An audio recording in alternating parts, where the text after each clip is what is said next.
Hi guys, welcome back to top 10 movies. இன்னைக்கான வீடியோல 2025ல ஒரு ஆக்ஷன் கிரைம் த்ரில்லர் டிசாஸ்டர் கதையா ரிலீஸ் ஆன புல்லட் ட்ரெயின் எக்ஸ்ப்ளோஷன் படத்தோட முழு கதை விளக்கத்தை நாம இன்னைக்கு பார்க்க போறோம். இந்த படம் தமிழ் டப்பிங்ல நம்ம நெட்ஃபிளிக்ஸ் மாமா கிட்டயே அவைலபிளா இருக்கு. 100%க்கு ஒர்த்தான ஒரு கதை. உண்மையை சொல்ல போனா பாக்ஸ் ஆபீஸ்லயும் படத்தை அள்ளிட்டு இருக்கு.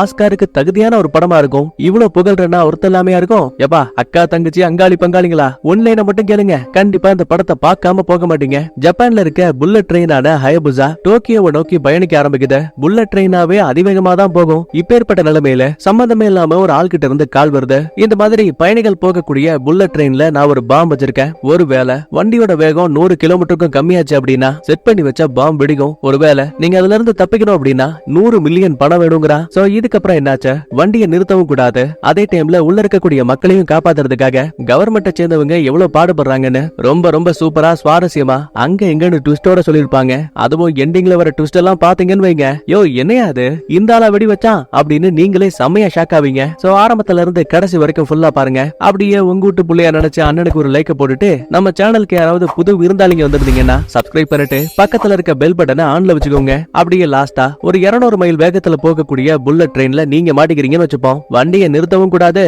வேகத்தை குறைக்கவும் கூடாது. இப்படி இருக்க பட்சத்துல உயிர் பிழைக்கிறதுக்காக நீங்க என்ன பண்ணுவீங்கன்னு கமெண்ட்ல சொல்லிட்டு வாங்க அப்படியே டைரக்டா கதைக்குள்ள போலாம். ஓபனிங் சீன்ல ஜப்பான்ல இருக்கக்கூடிய அமோரி ஸ்டேஷனை காட்டுறாங்க. இங்க இருக்கக்கூடிய புல்லட் ட்ரெயினோட வரலாறு பத்தி நம்ம படத்தோட ஹீரோவான தக்காஷி 1 by 1 அங்க இருக்க மாணவர்களுக்கு சொல்லி கொடுத்துட்டு இருப்பாரு. ஆக்சுவலா நம்ம ஹீரோ இந்த புல்லட் ட்ரெயினோட டிடிஆரா இருக்காரு. 1964ல தான் முதல் முறையா அதிவேக ரயில் உருவாக்கப்பட்டுச்சு. அப்படி இப்படின்னு சொல்லி முடிச்சுட்டு ஹீரோ அங்க இருந்து கிளம்பலான்னு பாக்கும்போது தாமோங்கிற பையன் உள்ள பூந்து, ஏன் சார் நீங்க ஆளு பாக்க ஜம்முன் இருக்கீங்கல்ல, எதுக்காக டிடிஆர் வேலைக்கு சேர்ந்தீங்க, பேசாம டிரைவர் ஆகிருக்கலாம்ல. சிரிச்சுக்கிட்டே ஹீரோவும், இந்த பாரு நம்ம பண்ணக்கூடிய பயணம் இதுவா வேணா இருக்கலாம், நாம அந்த பயணத்தோட ஒரு சின்ன அங்கமா மட்டும் இருந்தா போதும், அதுவே நமக்கு சந்தோஷம் தானே. ஐ சூப்பர் சார், சத்தியமா நீங்க சொன்ன எதுவும் புரியல, நம்ம கமலஹாசன் சித்தப்பா பையனா நீங்க, புரியாத மாதிரியே பேசுறீங்க. அதுக்கப்புறமா இங்க இருந்த தன்னோட ஜூனியரை கூட்டிக்கிட்டு ஹயபுசா ட்ரெயின் வரக்கூடிய பிளாட்ஃபார்முக்கு போயிட்டு இருக்கான். ஜூனியர் பையன் சும்மா இல்லாம, என்ன சார் பசங்க உங்களை வச்சு செஞ்சுட்டாங்க போல. ஆமா பின்ன எனக்கு வயசாயிடுச்சுல, நான் சொல்ற எதையும் அந்த பசங்க கேட்கவா போறாங்க. அட கவலைப்படாதீங்க, எனக்கு ப்ரொமோஷன் கிடைச்சா உங்களுக்கு துணையா நான் இருப்பேன். நீ ஒரு சில நேரங்கள்ல விளையாட்டுத்தனமா தான் இருக்க, இருந்தாலும் உனக்குள்ள திறமைகள் இருக்கு, நான் மேலிடத்துல உன்னை பத்தி பேசுறேன். ஐயோ தலைவா ரொம்ப தேங்க்ஸ் சொல்லிட்டு இவங்க அந்த பிளாட்ஃபார்முக்கு வந்திருப்பாங்க இல்லையா, கரெக்டா அந்த இடத்துக்கு ஹயபுசா ட்ரெயின் வந்துருச்சு. முதல்ல பின்பக்க கதவை திறந்த நம்ம ஆளுங்க உள்ள வந்ததுக்கு அப்புறம் தான் மத்த பயணிகளுக்கான கம்பார்ட்மெண்டோட கதவை ஓபன் ஆகுது. ஆக்சுவலா இத கம்பார்ட்மெண்ட்னு நம்ம ஊர்ல தான் சொல்றாங்க, ஆனா ஜப்பானை பொறுத்த வரைக்கும் இதெல்லாம் கார்னு சொல்றாங்க. கட் பண்ண அடுத்த ட்ரெயினுக்குள்ள இருக்க ஒரு அரசியல்வாதியை காட்டுறாங்க. இந்த அம்மாவை ஷாட்டா அள்ளிட்டான மைண்ட்ல வச்சுப்போம். பக்கத்துல இருக்கிறது அந்த அம்மாவோட பிஏ. மெயினான கேரக்டர்ஸை மட்டும் நான் இன்ட்ரோ கொடுக்குறேன், அதை மட்டும் நீங்க மைண்ட்ல வச்சுக்கிட்டா போதும். அடுத்து ஒரு கண்ணாடிக்காரன் நடந்து போகும்போது அவன் கையில இருந்த போனை ஒரு ஆள் தட்டி விட்டுட்டு போறாரு. இடிச்சவரை டாம்னு மைண்ட்ல வச்சுப்போம். இந்த கண்ணாடிக்காரனை கோட்டான் மைண்ட்ல வச்சுப்போம். கீழே விழுந்த போனை கோட்டா எடுக்க ட்ரை பண்ணும்போது பக்கத்துல இருக்க பிஏவும், சார் நீங்க தானே வேலைக்கே போகாம கோடீஸ்வரனா எப்படி ஆகுறதுன்னு புக் எழுதுனீங்க.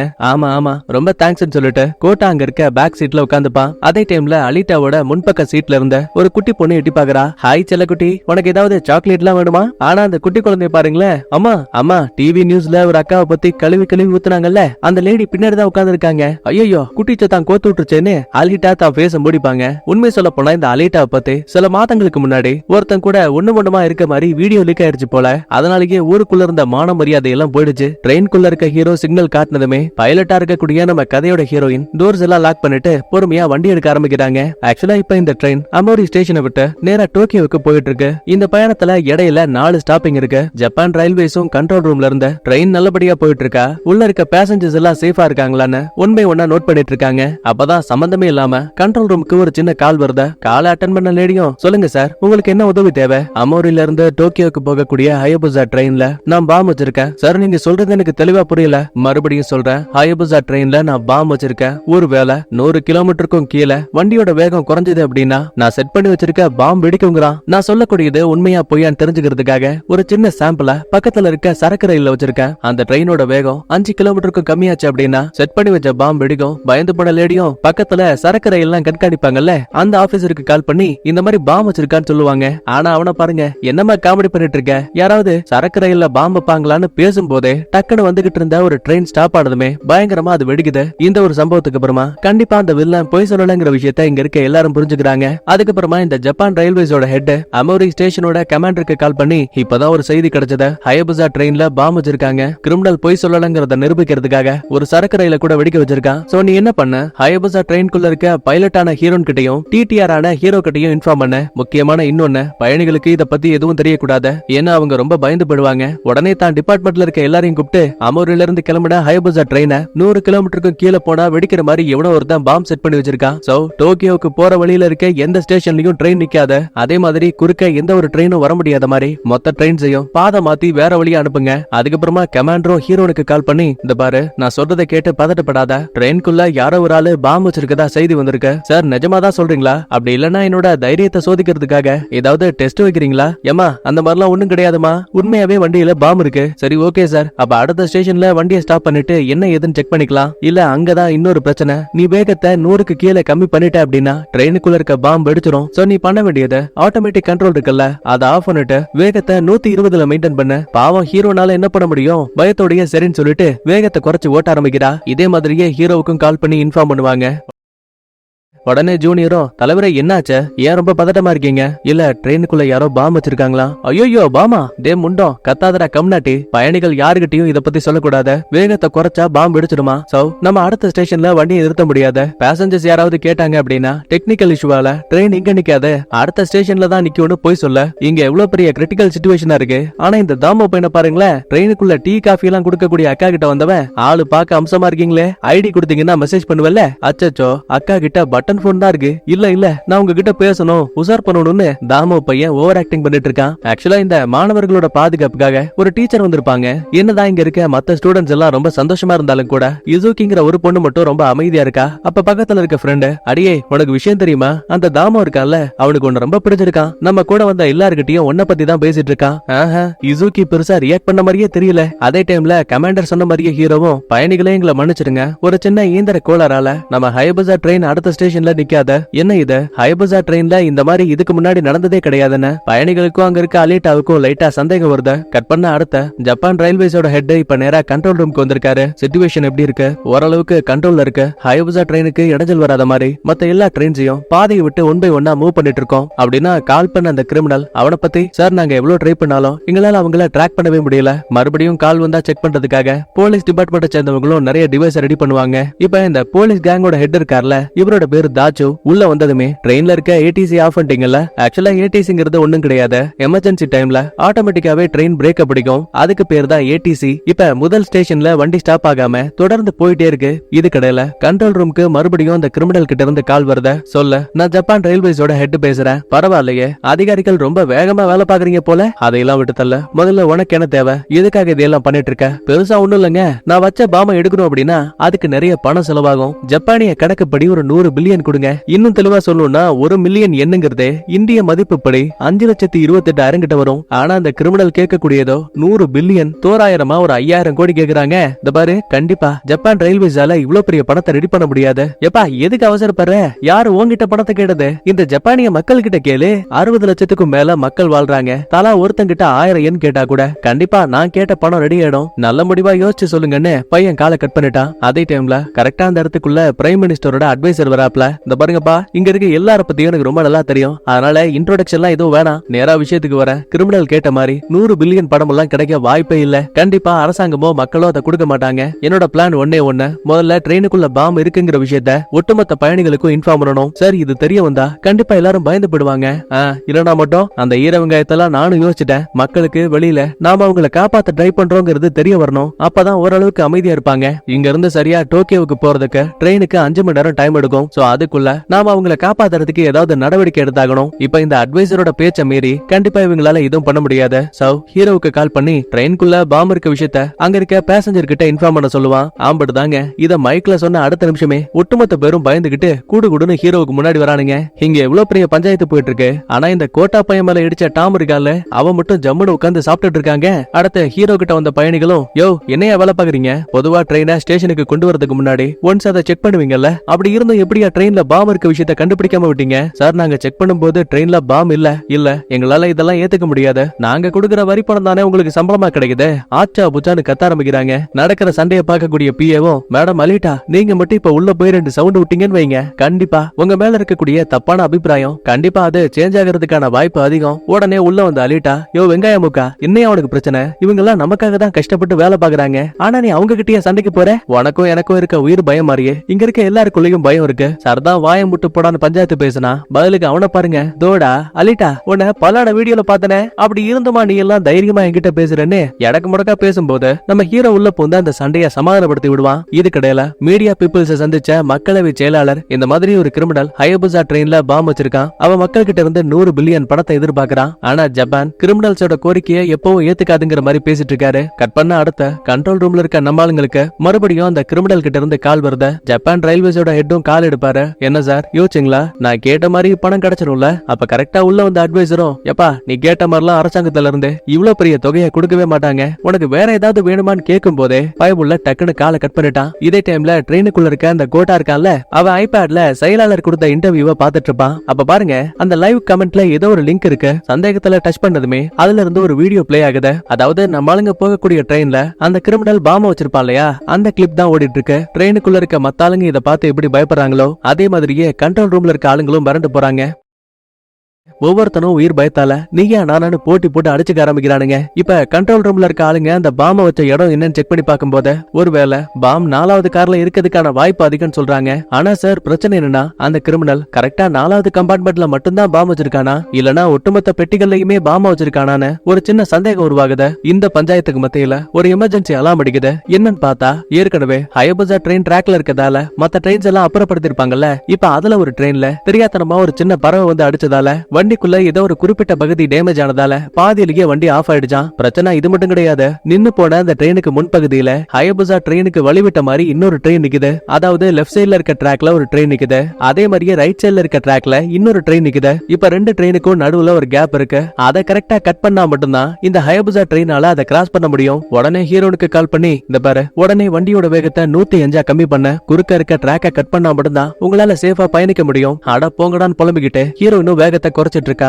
இதே விஷயத்தை இப்ப ஹீரோ கிட்ட இன்ஃபார்ம் பண்ணும்போது பேசஞ்சர்ஸ் எல்லாம் கொஞ்சம் அமைதியா இருங்க, ஏன்னா வண்டி இப்ப ட்ராக் மாற போகுது, வேகத்தை குறைக்காம ட்ராக் மாறதால வண்டி பயங்கரமா அதரும், சோ பேனிக் ஆகாதீங்கன்னு அவங்கள ஆஸ்வாசப்படுத்திட்டு ஏற்கனவே பிளான் போட்டு வச்சிருந்த மாதிரி 2 ட்ரெயினுக்கு இடையில இருந்த கேப்ல கரெக்டா நம்ம ஹயபுசா ட்ரெயின் கிராஸ் பண்ணி பாதுகாப்பா இந்த பக்கத்துல வந்துருச்சு. கமாண்டரும் ஹீரோனுக்கு கால் பண்ணி, எல்லாம் ஓகே தானே சார்? இப்போ வரைக்கும் நாங்க பாதுகாப்பா தான் இருக்கோம், ஆனா ட்ரெயினோட முன்பகுதி லைட்டா டேமேஜ் ஆயிருக்குன்னு நினைக்கிறேன். பரவாயில்ல விட, அதெல்லாம் பெருசா பாதிப்பை ஏற்படுத்தாத. அதுக்கப்புறமா ட்ரெயினும் இப்ப 2வது ஸ்டேஷனை கிராஸ் பண்ணி போயிட்டு இருக்கு. ஒரு பக்கத்துல ஹீரோவும் நான் ஹீரோனுக்கு என்னாச்சுன்னு பாத்துட்டு வரேன்னு தனியா கிளம்பிடுவான். அப்ப கரெக்டா உள்ள வந்த இந்த கோட்டா பையன் சும்மா இல்லாம மொபைல்ல லைவ் ஆன் பண்ணிட்டு போன் மூலமா இந்த ட்ரெயின்ல இருக்க ஒட்டுமொத்த ஆளுங்க கிட்டயும் பேச ஆரம்பிக்கிறான். நாம இங்க இவ்வளவு பெரிய பிரச்சனையில மாட்டிருக்கோம், ஆனா இந்த அரசாங்கத்தை சேர்ந்தவங்க நம்மள காப்பாத்த எந்த முடிவும் எடுத்த மாதிரியே தெரியல. அதனாலதான் நானே ஒரு வெப்சைட்டை உருவாக்கி இருக்கேன். இந்த லைவ பார்க்கக்கூடிய எல்லாருமே எங்களோட உயிரை காப்பாத்தணும்னு ஆசைப்பட்டா உங்களால முடிஞ்ச வரைக்கும் இந்த வெப்சைட்டை ஷேர் பண்ணுங்க. அந்த கிரிமினலுக்கு 100 பில்லியன் பணம் தேவை, சோ உங்களால முடிஞ்ச பணத்தை போடுங்கன்னு இவன் ஒரு பக்கத்துல பேசிட்டு இருக்கான். அடுத்த மீடியாவை சேர்ந்தவங்க செயலாளர் கிட்ட, சார் இந்த மாதிரி வெப்சைட்டை உருவாக்கி பணத்தை போட சொல்லி அந்த கோட்டா பேசிருக்காரு,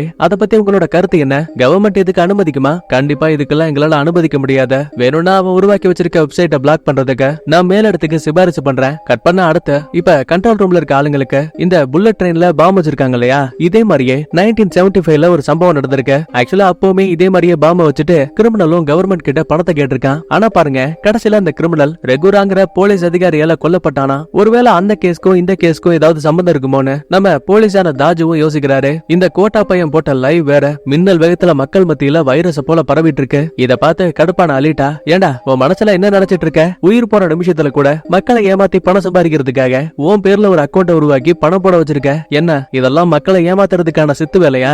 அட என்ன மேடம், பார்லிமெண்ட்ல மெம்பரா இருக்கீங்க, ஒரு சின்ன அறிவு கூட இல்ல? நானும் உங்க கூட தான் இந்த ட்ரெயின்ல இருக்கேன். நான் வெளியில போனா மட்டும் தானே என்னால இந்த பணத்தை யூஸ் பண்ண முடியும். அரசாங்கம் நம்மளை காப்பாத்த எந்த முடிவும் எதுவும் எடுக்கலனா நம்மளதான் காப்பாத்திக்கணும். அதுக்காக தான் இதெல்லாம் பண்ணிட்டு இருக்கேன். கட் பண்ணா இதே டைம்ல ட்ரெயினுக்குள்ள இருக்க பஞ்சு மிட்டாய் மண்டக்காரனுங்க 2 பேரு நம்ம மாஸ்க் போட்ட டாம் இருக்காப்ல அவரை வளைச்சு பிடிச்சு டார்ச்சர் பண்றானுங்க. யோ ஒன்னு எனக்கு தெரியுயா, நீ அந்த கொடுக்கா ஹெலிகாப்டர் கம்பெனியோட ஓனர் தானே? உன் சாப்பர்ல ஏற்பட்ட பிரச்சனையால கட்டுப்பாட்டை மீறி வண்டி குழந்தைங்க இருந்த பள்ளிக்கூடத்துக்குள்ள போனதால 9 பேர் ரொம்ப கொடூரமா இறந்து போனாங்க. எல்லா தப்பையும் பண்ணிட்டு மாஸ்க் போட்டா உன்னை கண்டுபிடிக்க முடியாதா?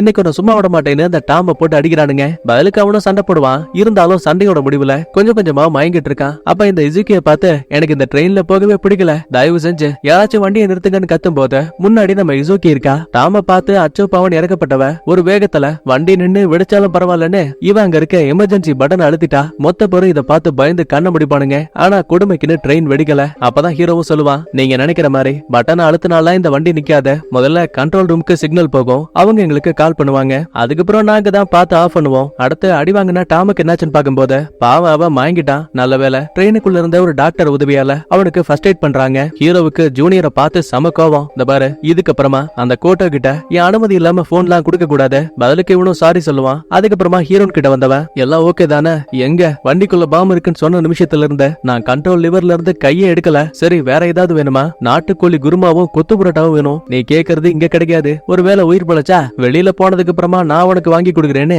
நக்கல் அடிச்சுட்டு ஹீரோ அங்க இருந்து கிளம்புறான். அதே டைம்ல குறுக்க வந்த இசுகி, சரி மேல உங்களுக்கு கோவமா? ஏன்னா நான் அந்த டாமோட பேச்ச கேட்டு எமர்ஜென்சி பட்டனை அழுத்திட்டேன். சாச்சா அந்த மாதிரி எதுவும் இல்ல சொல்லும். ஆக்சுவலா நீ அந்த பட்டனை அழுத்தினதாலதான் பயத்தால சண்டை போட்டவங்க எல்லாருமே அமைதியானாங்க. அப்படி பார்க்கும்போது நீ எங்களுக்கு உதவிதான் பண்ணிருக்க. கட் பண்ண அடுத்த கண்ட்ரோல் ரூம்ல இருக்க கமாண்டரும் தாஜுவும் ட்ரெயின்குள்ள இருக்க மத்த பேசஞ்சர்ஸை காப்பாத்துறதுக்காக ஒரு ரெஸ்கியூ ட்ரெயின் அனுப்பலாங்கிற முடிவுக்கு வராங்க.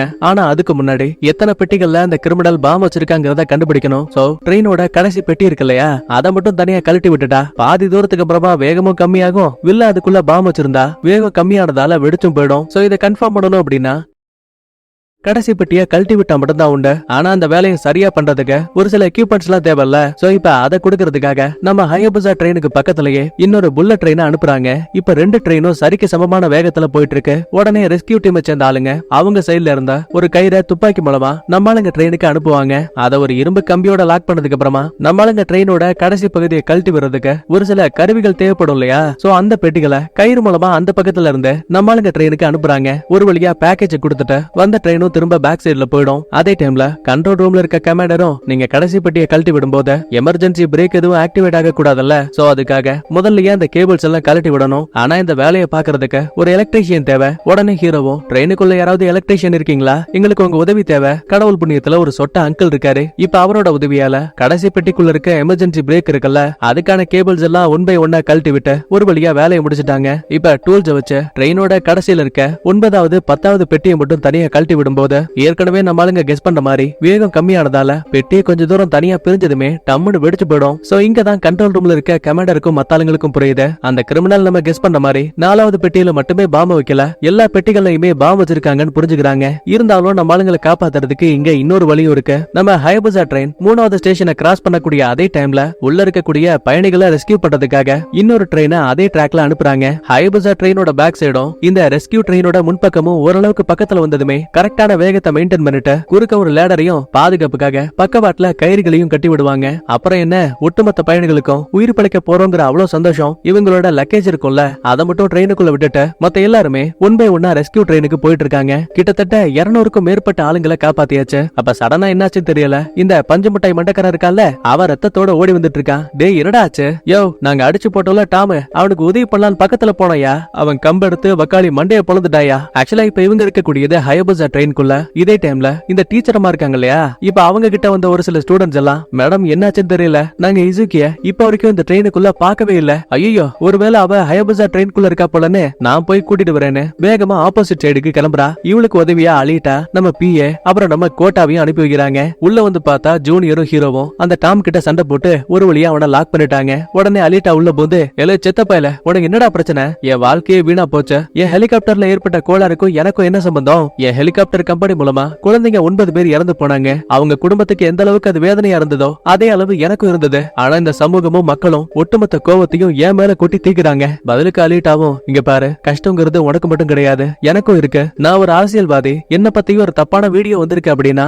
அதை எல்லாருமே உண்மைன்னு தான் நம்புவாங்க. ஆனா எனக்கு தெரியும்ல அது சரியா தப்பான. சோ இப்ப கூட உனக்கும் எனக்கும் வாய்ப்பு இருக்கு. தைரியமான முடிவுகள் எடுத்தா கண்டிப்பா இந்த மக்கள் ஒண்ணு புரிஞ்சுப்பாங்க. ஏன் நாலு பின்ன எலெக்ஷன்ல நிக்கும் போது எனக்கு கூட ஓட் போட்டு ஜெயிக்க வைப்பாங்க. அப்படி இப்படின்னு ரொம்ப எமோஷனலா பேசும்போது தாம பாருங்க உள்ளுக்குள்ள இருந்த வேதனைகளை தாங்க முடியாம கதறி அழ ஆரம்பிக்கிறான். இதுக்கிடையில டீச்சரமா இசுக்கியை தேடும் போது அவ ஒரு கழிவறைக்குள்ள உட்கார்ந்துருக்கா. ஏண்டி இங்க என்ன பண்ணிட்டு இருக்க, சீக்கிரம் வா, இந்த இடத்த விட்டு கிளம்பி ஆகணும்னு சொல்லும் போதே சடனா ஹயபுசா ட்ரெயினே அதிர ஆரம்பிக்குது. கண்ட்ரோல் ரூம்ல இருக்க ஆளுங்க செக் பண்ணி பார்க்கும்போது கொஞ்சம் கொஞ்சமா நம்ம ஹயபுசா ட்ரெயினோட வேகம் வேற கம்மியாயிட்டு இருக்கு. ஆமா என்ன நடக்குதுங்க, 2 ட்ரெயினும் ஒரே வேகத்துல தானே போயிட்டு இருக்கு. இல்ல சார், ரெஸ்கியூ ட்ரெயின் இருக்குல்ல, அதுல இருக்க எமர்ஜென்சி பிரேக்லாம் ஆன் ஆயிருக்கு. சொல்ல போனா அது மூலமா தான் ஹயபுசா ட்ரெயினோட வேகமும் கம்மியாயிட்டு இருக்கு. சரி கேபிள்ஸை கட் பண்ணி விடலாம்ல. ஆக்சுவலா சார் கேபிள்ஸை 2 ட்ரெயின்லயும் கனெக்ட் பண்ணிருக்காங்க. இப்ப ஏற்பட்ட நிலைமையில அதை கலட்டுறது ரொம்ப கஷ்டமா இருக்கு. உள்ளுக்குள்ள இருக்க பயம் அதிகமாகுது. ஒரு நிமிஷம் கண்ண மூடி யோசிச்சவ நம்ம இறந்து போனாலும் பரவாயில்ல, ரெஸ்கியூ ட்ரெயின்ல இருக்க ஆளுங்களாச்சும் உயிர் பழகிட்டோன்னு சடனா ஒரு பிரேக் அடிக்கும் போது ரெஸ்கியூ ட்ரெயின் டைரக்டா வந்து இவங்க ட்ரெயின்ல இடிக்கும். அவ்வளவுதாங்க, 2 ட்ரெயினையும் கனெக்ட் பண்ணிருந்த கேபிள் லேடர்னு எல்லாமே ஃபுல்லா நொறுக்கி போயிடுச்சு. உடனே மறுபடியும் ஹீரோயின் வேகத்தை அதிகப்படுத்தி ஓட்ட ஆரம்பிக்கிறா. இப்ப இந்த 2 ட்ரெயினும் இடிச்ச வேகத்துல நம்ம ஹீரோயின் உட்பட 9 பேரு இந்த ஹயபுசா ட்ரெயின்குள்ளேயே மாட்டிப்பாங்க. பிரச்சனை அது மட்டும் கிடையாதுங்க, 2 ட்ரெயினும் மோதி இருக்கும் இல்லையா, அப்ப ஒரு இரும்பு கம்பி நேரா பறந்து வந்து நம்ம ஜூனியர் பையன் தோள்பட்டையிலேயே இறங்கிருச்சு. பொலன்னு ரத்தம் ஊத்திட்டு இருக்கு. சரி மறுபடியும் ரெஸ்கியூ ட்ரெயின் கிட்ட போக முடியுமான்னு பார்த்தா அங்கதான் இன்னொரு ஷாக்கு. ட்ரெயின் இடிச்ச வேகத்தால பேக் சைட் ஃபுல்லாவே இரும்பு கம்பிகளால லாக் ஆயிடுச்சு. இதுக்கு மேலயும் நம்ம ஆளுங்க தப்பிக்கிறதுக்கு எந்த ஒரு வழியும் கிடையாது. கட் பண்ண அடுத்த கண்ட்ரோல் ரூமுக்கு கால் பண்ண ரெஸ்கியூ டீமும், சார் நாங்க இப்போ வரைக்கும் 339 பயணிகளை பாதுகாப்பா காப்பாத்தியாச்ச. உடனே மொத்த பேரும் சந்தோஷப்படுவாங்க. அப்பதான் கமாண்டரோ, அதுக்குள்ள அவசரப்படாதீங்க, இன்னும் 9 பேரு ஹயபுசா ட்ரெயின்குள்ள மாட்டி இருக்காங்க, அவங்களையும் நம்ம காப்பாத்தி ஆகணும். உடனே அட்வைசரும், அவ்வளவுதானே, மறுபடியும் ஒரு ரெஸ்கியூ ட்ரெயின் அனுப்ப வேண்டியதுதான். சார் மன்னிச்சிருங்க, பக்கத்துல எந்த ஒரு ஸ்டேஷனும் கிடையாது, இதுக்கப்புறம் டோக்கியோ மட்டும்தான். இப்படிப்பட்ட நிலைமையில கண்டிப்பா இன்னொரு ரெஸ்கியூ டீமை நம்மளால அனுப்ப முடியாது. இங்கதான் அட்வைசருக்கு இன்னும் பயம் அதிகமாகுது. ஒருவேளை ட்ரெயின் மட்டும் டோக்கியோக்குள்ள வந்து வெடிச்சதுன்னு வைங்க, கண்டிப்பா அதிக அளவுல அது பாதிப்பை ஏற்படுத்தும். சோ அட்வைசர் இப்ப என்ன பண்றதுன்னே புரியாம குழம்பி போயிருக்கான். கட் பண்ண அடுத்த ட்ரெயினுக்குள்ள இருக்க நம்ம ஆளுங்களும், ஏப்பா ஹீரோ, கண்ட்ரோல் ரூம்ல இருந்து மறுபடியும் ஏதாவது கால் வந்துச்சா, ரெஸ்கியூ டீம் ஏதாவது வராங்களா, இல்ல இப்ப வரைக்கும் யாரும் வரல அப்படின்னா நம்ம கதை முடிஞ்சா. பதிலுக்கு அலர்ட் ஆகும், அவசரப்படாதீங்க, டோக்கியோக்குள்ள ட்ரெயின் போச்சு அப்படின்னா அங்க வெடிப்பு ஏற்பட்டா மிகப்பெரிய பாதிப்பு ஏற்படும். சோ அரசாங்கம் நம்மள காப்பாத்துறதுல மும்முரமா இருப்பாங்க. அப்பதான் பேச்சு வாக்கல, ஏப்பா கோட்டா, நீ உருவாக்கின வெப்சைட்ல நிறைய பணம் எல்லாம் வந்துச்சா, நினைக்கிறத விட அளவுக்கு அதிகமா கிட்டத்தட்ட 50 மில்லியனுக்கும் மேல பணம் வந்துச்சு. டே பரவாயில்லையே, அப்படின்னா நம்மள காப்பாத்தா இன்னும் மக்கள் பணம் கொடுப்பாங்கல்ல. கிளிப்பாங்க, நம்ம 9 பேரை காப்பாத்துறதுக்கு கண்டிப்பா எவனும் படம் கொடுக்க மாட்டான். இப்ப இவன் பேசின விஷயத்த கேட்டு பக்கத்துல இருந்த இசுகி இருக்கால, இப்ப அவன் மட்டும் தனியா என் அப்பா கிட்ட கால் பேசிட்டு வரேன்னு கிளம்புறா. அப்ப உடனே ஹீரோவும் மத்தாளுங்களும், நமக்கு என்ன ஆனாலும் பரவாயில்ல, இந்த சின்ன பொண்ணு மட்டும் இங்க சாகவே கூடாதுங்கிற மாதிரி பேசிட்டு இருக்காங்க. அப்பதான் ஹீரோ எதிர்ச்சியா ட்ரெயின்ல இருக்கக்கூடிய ஒரு அட்வர்டைஸ்மெண்ட்டை கவனிக்கிறான். உடனே தண்டவாளங்களோட மேப்பை பார்த்தவன் ஏதோ ஒரு பிளானை யோசிக்கிற மாதிரி தெரியுது. இதே டைம்ல வெளியில போயிருந்த அட்வைசர் திரும்ப வந்ததுக்கு அப்புறமா, இந்த பாருங்க, நான் கவர்மெண்ட் கிட்ட நிறைய பேசிட்டேன், ட்ரெயின் டோக்கியோக்குள்ள வரவே கூடாதான். இல்ல எனக்கு புரியல, இப்ப என்ன சொல்ல வரீங்க, டோக்கியோல குண்டு விடுச்சா கண்டிப்பா அது அங்க இருக்கக்கூடிய எல்லாத்தையும் பாதிக்கும். சோ பாதியிலேயே ட்ரெயினை நிறுத்தணும். யோ வண்டிக்குள்ள 9 பேர் இருக்காங்கயா, நீ சொல்ற மாதிரி வண்டியை நிறுத்தினா கண்டிப்பா அந்த பாம் வெடிக்கும். மன்னிச்சிருங்க, இது ஏன் முடிவு கிடையாது, அரசாங்கத்தோட முடிவு. இல்ல என்ன ஆனாலும் சரி, நான் இதுக்கு ஒத்துக்க மாட்டேன்னு கமாண்டர் அந்த அட்வைசர் கூடிய சண்டைக்கு போறாங்க. அதே டைம்ல கரெக்டா ஹீரோ கிட்ட இருந்து கால் வருது. இப்ப அவன் ஏதோ ஒரு பிளான சொல்லிருக்கான். உடனே மொத்த பேரையும் நிக்க வச்சுட்டு இப்ப அந்த ஹயபுசா ட்ரெயின் டோக்கியோ வரதுக்கு சரியா 2.5 மணி நேரம் ஆகும். டைரக்டா டோக்கியோக்குள்ள போனா மட்டும் தானே பிரச்சனை. ஆனா அதுக்குள்ளேயே டோக்கியோக்கு பக்கத்துல காகிஷமா போகக்கூடிய இன்னொரு தண்டவாளம் இருக்கு. ஆனா அது இணைக்கப்படல. கிட்டத்தட்ட வெறும் 5 மீட்டர் மட்டும் தான் டிஸ்டன்ஸ் இருக்கு. ஒருவேளை ட்ரெயின் வரக்கூடிய அந்த ட்ராக்க அந்த காகிஷாமா ட்ராக்கோட இணைச்சா போதும், ட்ரெயின் பாதுகாப்பா காகிஷாமா ஸ்டேஷனுக்கு போயிடும். சோ ட்ரெயினுக்குள்ள இருக்க 9 பேரை காப்பாத்துறதுக்கு இன்னும் கொஞ்சம் டைம் கிடைக்கும். சார் தயவு செஞ்சு எங்களுக்கு இதுக்கு மட்டும் பெர்மிஷன் கொடுங்கன்னு கண்ட்ரோல் ரூம்ல இருக்க ஒட்டுமொத்த பேருமே நம்ம அட்வைசருக்கு முன்னாடி தலை வணங்குவாங்க. ஒரு நிமிஷம் யோசிச்சு பார்த்தவ, சரி மேலதிகாரிகள் கிட்ட நான் பேசிக்கிறேன், நீங்க வேலையை ஆரம்பிங்கன்னு பெர்மிஷன் கொடுக்குறான். கட் பண்ண அடுத்த இப்ப 1975ல இதே மாதிரியே ட்ரெயின்ல கிரிமினல் பாம் வச்சிருப்பான். அந்த கிரிமினலோட கதைய ரிமூரான் சொல்லப்படக்கூடிய ஒரு போலீஸ்காரன் முடிச்சிருப்பாரு. ஆக்சுவலா அந்த போலீஸ்காரன் வேற யாரும் கிடையாது, ட்ரெயினுக்குள்ள மாட்டி இருக்கக்கூடிய இசுகியோட அப்பா தான். உடனே நைனாவுக்கு கால் பண்ணும்போது, செல்லோ நீ எப்படி இருக்க, எப்ப வீட்டுக்கு வருவான்னு 2 வார்த்தை நல்லபடியா கேட்டா பரவாயில்ல, ஏண்டி ஹயபுசா ட்ரெயின்ல டோக்கியோ வரேன்னு சொல்லியிருந்தல்ல, ஏன் இன்னும் வரல, அப்படி இப்படின்னு முரட்டத்தனமா பேசிட்டு இருக்கான். பதிலுக்கு இசுகியோ, ஏண்டா நீ எல்லாம் ஒரு ஆளு, ஊருக்குள்ள இருக்க நிறைய பேர் நினைச்சிட்டு இருக்காங்கல்ல, நீ தான் அந்த கிரிமினல் ஃபால்கனோட கதையை முடிச்சன்னு. கிடையவே கிடையாது, அந்த கிரிமினல் மன ரீதியா ரொம்ப தைரியமானவன், போலீஸ் போலீஸ் கிட்ட மாட்டக்கூடாதுங்கிறதுக்காக வெடிகுண்ட வச்சு தன்னை தானே அழிச்சுக்கிட்டான். ஆனா நீ என்ன பண்ண? பெரிய மாவீரனை போல அவனை நான் தான் கொண்டேன்னு ஊரு ஃபுல்லா போய் சொல்லிட்டு இருக்க. நீ நியூஸ் கூட பாத்திருப்பல்ல, ஹயபுசா ட்ரெயின்ல ஒரு கிரிமினல் பாம் வச்சிருக்கான்னு. உனக்கு ஒண்ணு தெரியுமா? அதை வச்சது வேற யாரும் கிடையாது, நான் தான். ஏய் என்னாச்சு உனக்கு? ஏன் அப்படி எல்லாம் பேசிட்டு இருக்க? யோ வாய முடியா அவனே இவனேன்னு கிழிச்சு தொங்க விடுறாங்க. ஒவ்வொரு முறையும் நீ பண்ணாத சாதனைய ஆச்சா உச்சான்னு என்கிட்ட சொல்லி கதை விட்ட. எனக்கு அதையெல்லாம் கேட்டு கேட்டு சலிச்சு போச்சு. அதனாலதான் நீ அடிக்கடி பெருமையா சொல்லக்கூடிய அந்த ஹயபுசா ட்ரெயினையே அழிக்கிறதுக்காக பாம்ப வச்ச. கவலைப்படாத, வரும்போது உனக்கு ஒரு சின்ன கிஃப்ட் வச்சிருக்கேன். அங்க இருக்கிற கூடைய திறந்து பாரு. நைனாவுக்கு சம ஷாக்கு. தான் நைனாவுக்கே பாம் வச்சுட்டு வந்திருக்காங்க. இவ கால் கட் பண்ண அடுத்த நிமிஷமே ஒட்டுமொத்த வீடும் கண்ணா வினான்னு வெடிச்ச. நைனாவோட கதை முடிஞ்ச. இப்ப காலை கட் பண்ணிட்ட. ட்ரெயினுக்குள்ள மாட்டி இருக்க மத்தாளங்களுக்கு முன்னாடி வந்தவ மறுபடியும் கண்ட்ரோல் ரூமுக்கு கால் பண்றா. ஹயபுசா ட்ரெயின்ல இருக்க பாம எப்படி ஆஃப் பண்ணணுங்கிறது எனக்கு தெரியும். ஏமா அதெல்லாம் அப்புறம் இருக்கட்டும், முதல்ல நீ யாரு? யோ ட்ரெயின்ல பாம வச்ச ஆளே நான் தாயா. சரி சுத்தி வளைக்காம நேரா விஷயத்துக்கு வர. இந்த ட்ரெயின்ல இருக்க பாம செயலுக்கு வைக்கணும் அப்படின்னா அதுக்கு நீங்க என்ன கொன்னா மட்டும்தான் உண்டு, புரியலையா?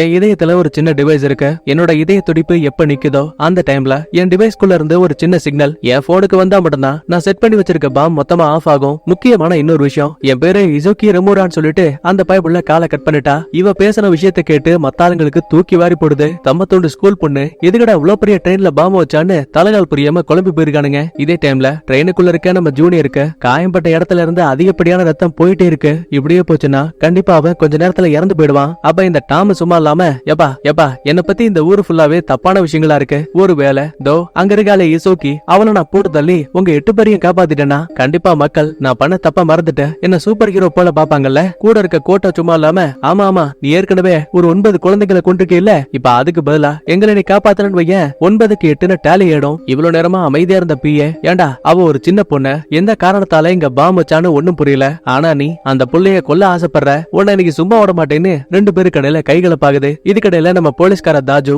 இசுக்கியோட அப்பா தான் ரெமூராங்கிற விஷயத்த கண்டுபிடிச்சிட்டான். உடனே கூட இருக்க மத்த போலீஸும் சார் 1975ல ரெமூரா தான் இதே மாதிரியே ஒரு ட்ரெயின் கேஸ ஹேண்டில் பண்ணாரு. ஆனா அந்த கிரிமினல் தப்பிச்சு போகும்போது போலீஸ் கிட்ட மாட்டக்கூடாதுன்னு சொல்லிட்டு வெடிகுண்ட போட்டு இறந்து போயிட்டான். ஆனா மக்கள் மத்தியில நல்ல பேரை வாங்குறதுக்காக ரெமூரா தான் அந்த கிரிமினலை கொண்டதா சொல்லி ஒரு பெரிய பொருளைய கிளப்பி விட்டாரு. பிரச்சனை அது மட்டும் இல்ல, ஒவ்வொரு நாளுமே தான் பொண்ணு இசுக்கி கிட்ட இத சொல்லியே அவளை டார்ச்சர் பண்ணுவாராம். ஆனா அது கூட பரவாயில்ல, இப்ப நம்ம இந்த புல்லட் ட்ரெயினை யூஸ் பண்றதுக்கான காரணமே அவருதாங்கிற மாதிரி பிசிக்கலா நிறைய டார்ச்சர் பண்ணிருக்காராம். ஓ இப்பதான் விஷயம் புரியுது அப்படின்னா இசுக்கி தன்னோட அப்பா தினமும் தன்னை டார்ச்சர் பண்ண கோவத்தால அவரு பெருமை பேசக்கூடிய இந்த புல்லட் ட்ரெயினையே அழிக்கலாங்கிற முடிவுக்கு வந்திருக்கா போல. ஆனா கண்டிப்பா ஒரு சின்ன பொண்ணால வெடிகுண்டெல்லாம் செஞ்சிருக்க முடியாது. கண்டிப்பா அவளுக்கு உதவி பண்ண வேற யாரும் இருக்காங்க. முதல்ல அது யாருன்னு கண்டுபிடிங்க. இதே டைம்ல ட்ரெயினுக்குள்ள இருக்க டீச்சர் அம்மாவும் இசுக்கி கிட்ட பேச வராங்க. செல்லம் உனக்கு ஏதோ ஒரு பிரச்சனை இருக்குமா, அதை என்கிட்ட வெளிப்படையா சொல்ல, என்னால முடிஞ்ச உதவிகளை பண்றேன். ஓ அப்படியா, என்ன கொல்லுங்க, அதான் நீங்க எனக்கு பண்ண போற மிகப்பெரிய உதவி. ஏமா நீ பண்ண எதுவும் எனக்கு தெரியாதுன்னு நினைக்கிறியா?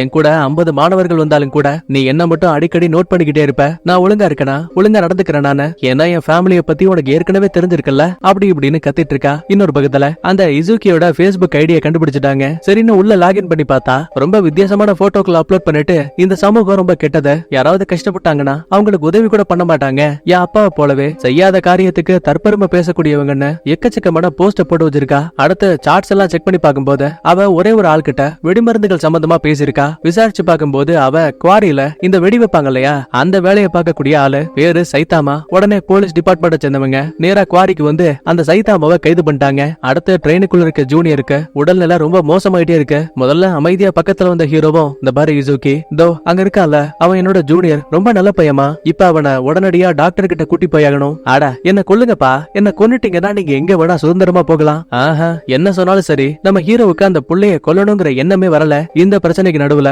டோக்கியோல தண்டவாளங்களை இணைக்கிறதுக்கான வேலை போயிட்டு இருந்திருக்கும்ல, இப்ப அதை இந்த அரசாங்க அதிகாரிகள் வேணாம்னு சொல்லிட்டாங்க. ஏன் என்னாச்சுன்னு அட்வைசரும் கேட்பாரு. ஆனா அவங்க எந்த பிரச்சனையா இருந்தாலும் சரி அதை உங்க ஜோனுக்குள்ளேயே முடிச்சுக்கோங்கன்னு சொல்லிட்டு காலை கட் பண்ணிட்டாங்களாம். அட்வைசரால எதுவுமே பண்ண முடியலன்னு சொல்லிட்டு பாவம் அவரே தலை குனிஞ்சு மன்னிப்பு கேட்கிறாரு. ட்ரெயினுக்குள்ள மாட்டிருக்க நம்ம ஆளுங்களுக்கு இருந்த கடைசி நம்பிக்கையும் போனதால ஒரு கோவத்துல ஹீரோ இசுக்கிய சாகடிச்சா மட்டும்தான் நம்மளால ஜூனியர் உயிரை காப்பாத்த முடியும்னு அவ கழுத்தை நெரிக்க ஆரம்பிக்கிறான். ஆனா பாருங்க ஒரு லிமிட்டுக்கு மேல அவ மூச்சு விட கஷ்டப்படுறான்னு தெரிஞ்சதுமே நம்ம ஹீரோ அச்சோ பவன் விட்டுருவான். கட்டி பிடிச்சு அழ ஆரம்பிக்கிறான். ஆனா இசுக்கி வேணா, என் மேல பாசத்தை காட்டாதீங்க, என்ன கொல்லுங்க கொல்லுங்கன்னு லூசு மாதிரி கத்திட்டு இருக்கா. அடுத்து போலீஸ்கார தாஜோ சைதாமாவை பிடிச்சிட்டு வந்திருப்பாங்கல்ல, இன்வெஸ்டிகேஷன் பண்ணதுக்கு அப்புறம் தான் தெரிய வந்திருக்கு 1975ல ஒரு கிரிமினல் ட்ரெயினுக்கு பாம் வச்சிருப்பான்ல, அந்த கிரிமினலோட புள்ளகாரன் தான் இவன். தான் அப்பாவால அழிக்க முடியாத ட்ரெயினை இத்தனை வருஷத்துக்கு அப்புறமா இசுக்கிக்கு தான் அப்பா மேல இருந்த வெறுப்பை பயன்படுத்திக்கிட்டு பாவம் அந்த சின்ன பொண்ணு மூலமாவே ட்ரெயினை அழிக்கிறதுக்கு பிளான் போட்டிருக்கான். தப்பிக்க வழி இல்லாம பையன் மாட்டிக்கிட்டால. 1, 3, 6 இந்த குறிப்பிட்ட பெட்டிகள்ல மட்டும்தான் பாம் இருக்குங்கிற மாதிரி இன்ஃபர்மேஷன் கொடுத்துட்டான். கமாண்டருக்கு டக்குன்னு ஒரு ஐடியா. நம்மளோட ஹயபுசா ட்ரெயினை டோக்கியோக்குள்ள தானே கொண்டு போக கூடாது, ஏனோ தானோன்னு ட்ரெயினை நிறுத்தி மொத்த பேரையும் சாகடிக்கிறதுக்கு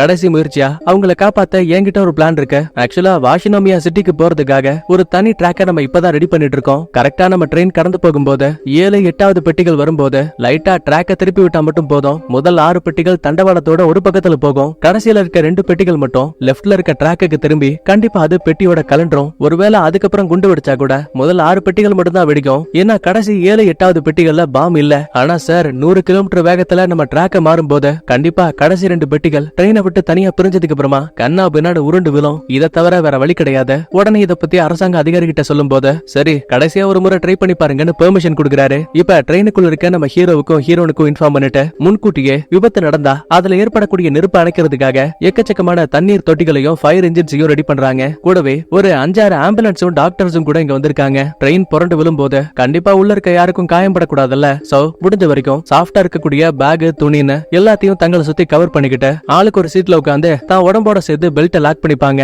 சரியா 7வது 8வது பெட்டி வரும்போது மட்டும்தான் இவங்க கரெக்டா அந்த ட்ராக்கை மாத்தணும். சோ மேனுவலா மட்டும்தான் இதை பண்ண முடியும். டிரைவர் சீட்ல இருந்த ஹீரோயினை ஸ்பீடை மட்டும் அட்ஜஸ்ட் பண்ணி வச்சுட்டு அவளையும் கூட்டிட்டு வந்து சேஃபா சேர்ல உட்கார வச்சுப்பாங்க. கூட இருக்க அந்த ஜூனியர் இருக்கா இல்லையா, அவனையும் பெட்டோட சேர்த்து லாக் பண்ணிட்டாங்க. கெஸ் பண்ற மாதிரி அடுத்த கொஞ்ச நேரத்துக்கு அப்புறமா ட்ராக்கை சேஞ்ச் பண்ணக்கூடிய ஏரியாவுக்கு பக்கத்துல ட்ரெயின் வந்தாச்சு. மேனுவலா இவங்களும் லிவரை மாத்தினதுமே பின்னாடி இருக்க 7வது 8வது பெட்டிகள் மட்டும் தடம் புரண்டு பக்கத்து ட்ராக்ல சறுக்க ஆரம்பிக்குது. ஒரு கட்டத்துல முதல் 6 பெட்டிகளை தாண்டி இந்த 2 பெட்டிகள் மட்டும் தனியா கலண்டு கெஸ் பண்ண மாதிரியே உருண்டு தனியா வந்துரும். இப்ப ட்ரெயினோட வேகமும் கம்மியாகுது. செட் பண்ணி வச்ச பாமும் ஒரு கட்டத்துக்கு மேல வெடிக்குது. ரெஸ்கியூ டீமை சேர்ந்த ஆளுங்களும் எரிஞ்சுக்கிட்டு இருக்க நெருப்பு அணைச்சிட்டு வேக வேகமா ட்ரெயினுக்குள்ள வராங்க. நல்ல வேலை, கடவுள் புண்ணியத்துல உள்ள இருந்த யாருக்கும் எந்த ஒரு ஆபத்தும் இல்லாம காப்பாத்திட்டாங்க. இந்த விஷயத்தை கேள்விப்பட்டதுமே கண்ட்ரோல் ரூம்ல இருக்க மொத்த பேரும் சந்தோஷத்துல துள்ளி குதிக்கிறாங்க. ஒரு பக்கத்துல ஜூனியரா அவசர அவசரமா மருத்துவமனைக்கு தூக்கிட்டு போறாங்க. இன்னொரு பக்கத்துல இசுக்கிய நம்ம தாஜு கைது பண்ணிட்டாரு. இந்த பாரு, பார்க்க ரொம்ப சின்ன பொண்ணா இருக்க, நீ பண்ணது தப்புங்கிற விஷயத்த புரிஞ்சுக்கிறியா? சேச்சா, நான் பண்ணது தப்பே கிடையாது. நாங்க உள்ள 9 பேர் மாட்டி இருந்தோம். ஆனா எங்களை காப்பாத்துறதுக்காக இந்த ஜப்பான் மக்கள் ஃபண்ட்ஸை கொடுத்தாங்கல்ல, அதை பாதியிலேயே ஸ்டாப் பண்ணிட்டாங்க. என்ன எங்களோட எண்ணிக்கை கம்மி இல்ல. சிரிச்சுக்கிட்டே தாஜுவும் நீ தப்பா புரிஞ்சுக்கிட்ட. எல்லா நேரத்திலயுமே ஒருத்தரை காப்பாத்துறதுக்கு கண்டிப்பா யாரோ ஒருத்தர் எங்கேயோ இருந்துகிட்டே இருப்பாங்க. கண்டிப்பா இந்த வயசுல நான் என்ன சொல்றேன்னு உனக்கு புரியாது. ஆனா இத பாருன்னு சொல்லிட்டு நம்ம கோட்டா பையன் உருவாக்குன வெப்சைட்டை பார்க்கும்போது அதுல மக்கள் மீதி இருக்க 9 பேரை காப்பாத்துறதுக்காக 100 பில்லியன் பணத்தை முழுசா போட்டு வச்சிருக்காங்க. அடச்ச, அப்படின்னா தான் அப்பா பண்ண ஒரே ஒரு தப்புக்காக இந்த ஒட்டுமொத்த சமூகத்தையும் தப்பா நினைச்சிட்டமேன்னு இந்த ஒரு நிமிஷத்துல தன்னோட தப்புகளை ஃபீல் பண்ணி அழ ஆரம்பிக்கிறா. அதுக்கப்புறமா போலீஸும் அவளை கூட்டிட்டு அங்க இருந்து கிளம்பிடுவாங்க. அதே டைம்ல கரெக்டா உள்ள வந்த ஹீரோயின், என்ன சார் ட்ரெயினை விட்டு உயிரோட இறங்கிட்டா சாப்பாடு வாங்கி தரேன்னு சொன்னீங்க, கடைக்கு போலாமா? தாராளமா போலாம். சரி, ஆனா அதுக்கு முன்னாடி இந்த டிடிஆர் தொப்பிய மாட்டுங்க, இதான் உங்களுக்கு அழகா இருக்குன்னு சொல்ல அப்படியே இந்த இடத்துல சூப்பரா படத்தையும் முடிக்கிறாங்க. ஒரு சில நேரங்கள்ல நாம ஒருத்தர் மேல வெறுப்ப காட்டுறதுக்கு பதிலா அன்பை பகிர்ந்துகிட்டாவே இந்த இசுக்கி போல யாரும் கெட்டவங்களா மாற வேண்டிய அவசியம் கிடையாது. சரி, நான் சொன்ன கதை பிடிச்சிருந்தா லைக் பண்ணுங்க, உங்க ஃப்ரெண்ட்ஸ் அண்ட் ஃபேமிலிக்கு ஷேர் பண்ணுங்க. செகண்ட் சேனலை ஃபாலோ பண்ணாதவங்க ஃபாலோ பண்ணிக்கோங்க. நான் உங்களை அடுத்த வீடியோல பாக்குறேன். பாய், தேங்க்யூ, லவ் யூ ஆல்.